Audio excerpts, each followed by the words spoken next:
ये सब चीजें सवाल खड़े करती हैं। देखिए, हम लोगों का लोकतांत्रिक व्यवस्था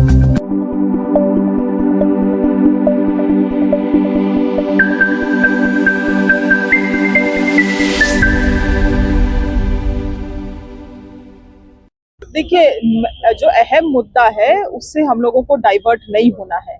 एसआईआर का जो वैधता है, समय है, प्रक्रिया है, उन सभी चीजों में प्रश्न खड़ा हो रहा है, उन सभी चीजों में सवाल खड़ा हो रहा है। देश में कभी भी इस तरह से एसआईआर एग्जीक्यूट नहीं किया गया है। जो एनुमरेशन फॉर्म है वो इतना कठिन है कि कोई भी गांव घर में उस फॉर्म को अपने से नहीं भर सकता है।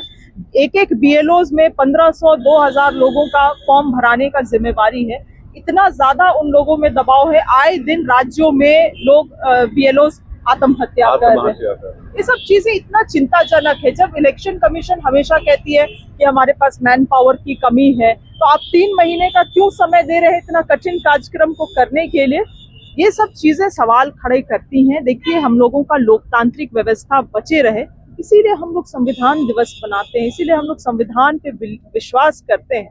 अगर इस तरह से संवैधानिक संस्थाएं ही कार्य करने लग जाएंगी, इलेक्शन कमीशन ऑफ इंडिया नहीं होके इलेक्शन कमीशन ऑफ गवर्नमेंट के रूप में आप काम करने लग जाएंगे, तब किस हद तक ये हम लोकतांत्रिक व्यवस्था को बचा सकते हैं फिर?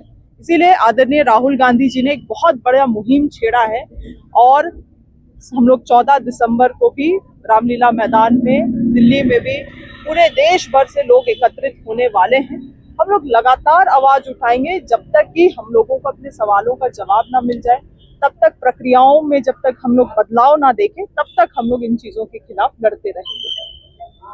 धन्यवाद। का जो तरीका है उस तरीके पर हम लोगों को एतराज है, क्योंकि एक सुनियोजित षड्यंत्र के तहत केंद्र की सरकार के दबाव में जो निर्वाचन आयोग है उसकी भूमिका देखी जा रही है, इसलिए लोगों के अंदर में डर है।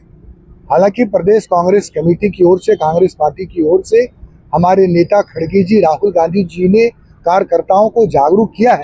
इसलिए हम आम जनता से अपील करेंगे कि आपको जागरूक रहना है।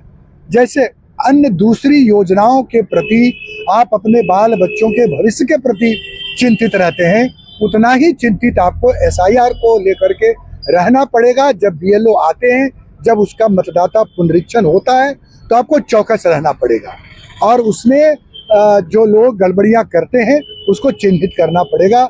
हमारे भी पार्टी की ओर से बीएलओ तैयार हैं और उनको जो है प्रशिक्षण भी दिया गया है। डर का माहौल है, लेकिन डरने की जरूरत नहीं।